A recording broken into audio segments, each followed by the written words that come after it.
여러분 안녕하십니까? 오늘은 제68회 현충일입니다. 올해 보훈 분야에서 큰 변화가 있었죠. 바로 국가보훈처가 62년 만에 국가보훈부로 승격하면서 그 위상이 더욱 강화된 건데요.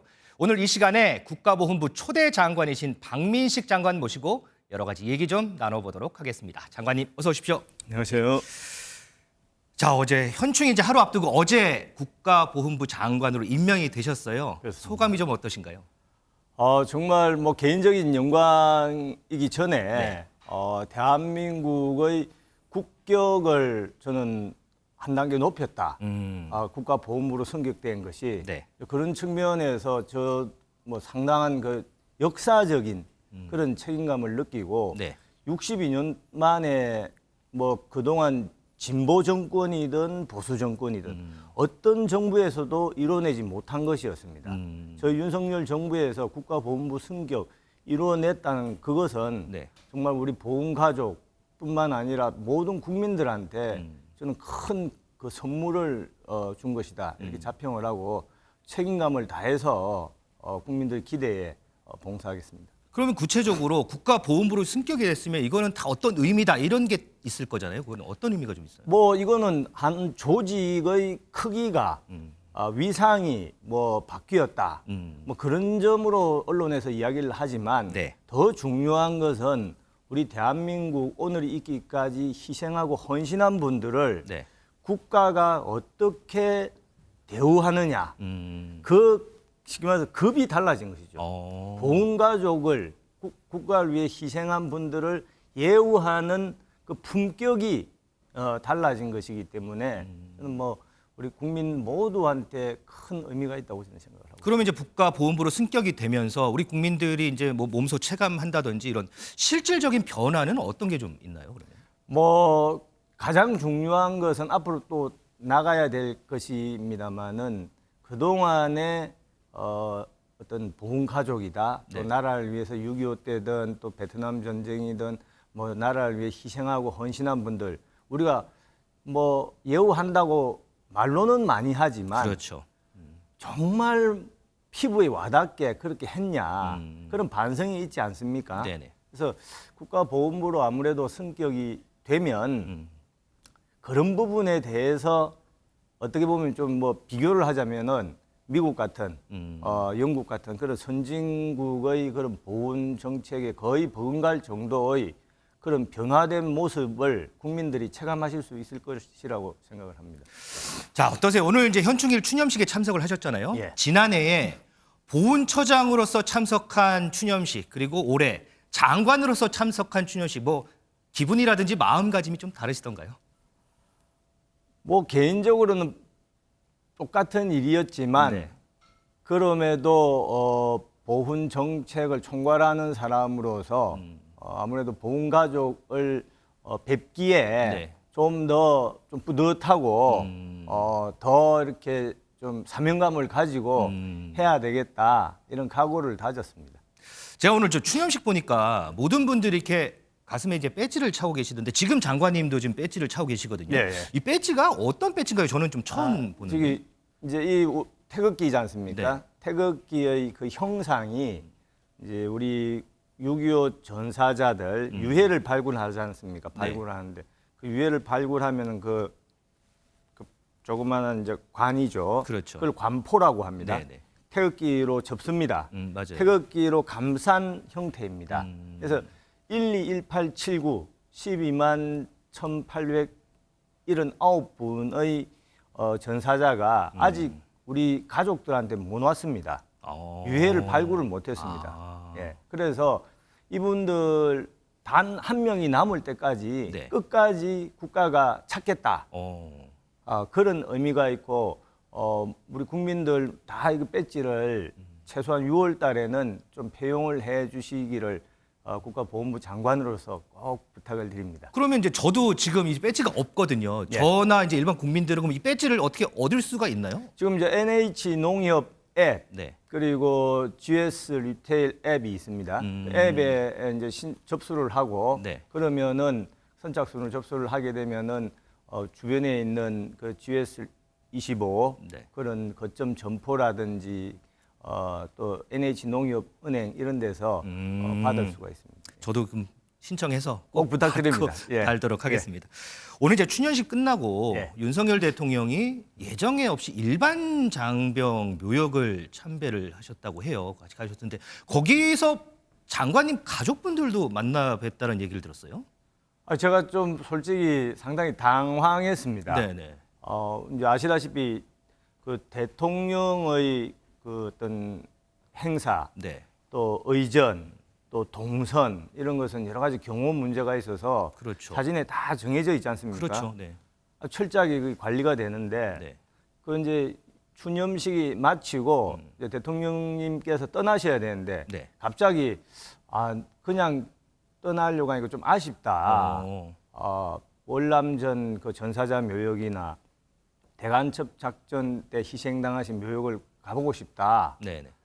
그러면서 저보고 이제 법무부 장관 그 선친도 거기 계시지 않냐. 아니 너무 당황해서 저 거의 뭐 깜짝 놀랐죠. 전부 다 거기 일반 그런 장병들이나 그런 장교들 그 묘역에는 네. 사실 역대 국립묘지가 생긴 지 한 70년 됐습니다. 그렇죠. 맞아요. 근데 역대 어느 대통령도 그런 일반 사병들 묘역이나 이런 데는 방문한 적이 없을 겁니다. 뭐. 지금 이제 화면에 나오는 이제 저 모습이죠? 예, 지금 저거는 예. 아침에 아마 다른 그 전에 그 전인가요? 네. 추념식 전에 안장식 합동 안장식 제가 사진인 것 같고 지금 저 사진입니다. 지금. 저 모습인가요? 예, 예, 예. 그렇군요. 예. 예, 계속 말씀해 주시죠. 그래서 뭐 그 있던 유가족들이 많은 일반 사병들 유가족들 사실은 거기는 가족들만 가는 데지 않습니까? 그렇죠, 맞아요. 무슨 대통령 묘역도 아니고 네. 또 언론에 나는 그런 어떤 그런 사건으로 희생된 분들의 그런 그 묘역도 아니고 가족들만 오로지 가는 네. 어떻게 보면 그런 묘역인데 현직 대통령이 거기를 방문하셨으니까 거기 있던 유족들이 뭐 전부 다 한마디로 서프라이즈였습니다. 너무 그 현장 분위기가 감동의 그런 뭐 바다였다고나 하나. 그 유족들이 어떤 분들이 살다 대통령이 여기까지 오신 건 처음이다. 이렇게 참 분위기가 참 따뜻했습니다. 저희 큰아버님도 거기 계셔서 예. 그게 어떤 분위기인지 저는 정말 잘 알 수 있을 예. 것 같습니다. 장관 되시고 혹시 대통령께서 이렇게 뭐 따로 이렇게 좀 당부하거나 이런 게 좀 있으셨나요? 뭐 평소에 이제 대통령님이 이 보훈 네. 여기에 대해서는 워낙 철학이 확실한 분이기 때문에 평소에 뭐 여러 번 제가 말씀을 들었습니다만은 이번에 국가보훈부로 승격됐고 네. 또 장관으로 이제 임명되면서 네. 정말 국방과 보훈은 동전의 그 양면이다. 네. 어떻게 보면 가장 국방이 튼튼해지기 위해서는 이 보훈 정책이 아주 정말 튼튼하게 뒷받침되어야 된다. 그래서 좀 더 사명감을 가지고 일해달라고 당부를 하셨습니다. 아주 그냥 어깨가 좀 무거우시겠어요. 그렇습니다. 자, 그러면 이제 장관이 되시는 과정 한번 얘기를 좀 해볼게요. 인사청문회는 처음 하셨잖아요. 그렇습니다. 이번에 뭐 여러 현안들이 많았는데 그 중에서 보니까 장관님께서 끝까지 물러서지 않았던 부분이 이승만 대통령에 대한 역사적 평가 부분이었어요. 이승만 대통령에 대한 역사적 재평가 왜 필요하다고 보시나요? 아니 제가 뭐 국가보훈처장으로 임명됐을 때가 1년 전이지 않습니까? 네. 그때부터 이승만 대통령이 역사의 음지에서 이제는 양지로 나와야 된다. 이분은 우리 조선 왕정에서 이제 민주공화정으로 가는 그때 깃발을 드신 분이고 또 일제 시대의 엄혹한 그 시절에 네. 독립운동사의 큰 별입니다. 그리고 가장 중요한 것은 지금 자유 대한민국의 기초. 결국에 6.25를 극복하고 한미 상호 방위조약을 만들고 이런 자유 대한민국을 만든 네. 그런 어떤 파운딩 파더 중에 한 분이거든요. 가장 중요한 분이. 네. 뭐 쉽게 말하면은 이것은 정쟁의 문제가 아니라 역사적인 팩트입니다. 네. 네. 1945년 당시에 지금 결국 김일성의 그런 인민공화국 체제와 또 자유 대한민국 체제 둘 중에 하나를 우리가 선택해야 될 입장이었지 않습니까? 결국 우리가 저쪽을 선택했으면 우리나라가 지금 어떻게 되었겠습니까? 그렇죠, 맞아요. 이거는 너무나 뭐 간단한 팩트거든요. 그런데 그동안 70년 동안 이승만의 그 공에 비해서 과오가 너무 침소봉대되어서 정말 역사의 폐륜화로 낙인찍혀 있었지 않습니까? 이것은 뭐 다른 어떤 국가에도 건국의 아버지들을 이렇게 폄훼하는 나라는 없다. 네네. 그래서 저는 뭐 이승만 대통령 그 기념관 반드시 빨리 지어야 된다는 게 제 소신입니다. 확실합니다. 알겠습니다. 자, 지난 1년간 이제 국가보훈처장으로서 이제 재직을 하셨어요. 재직하시면서 보시기에 우리 보훈 정책 문제점 그리고 이거는 조금 좀 개선을 해 나가야 되겠다 이런 게 좀 있으실까요? 가장 중요한 것은 보훈 문화라고 할 수 있는데 보훈 문화. 네. 뭐 오늘이 현충일이지 않습니까? 그러면 이런 특정한 날에는 우리가 국립묘지 가서 머리를 숙이고 뭐 추모 행사를 하는데 네. 뭐 그것도 필요하지만 가장 중요한 것은 우리 국민들의 일상 속에 일회적인 그런 보훈이 아니라 네. 일상 속에 살아 숨쉬는 자연스러운 그런 보훈 문화를 만드는 것이 저는 가장 필요하다 이렇게 생각하고. 알겠습니다.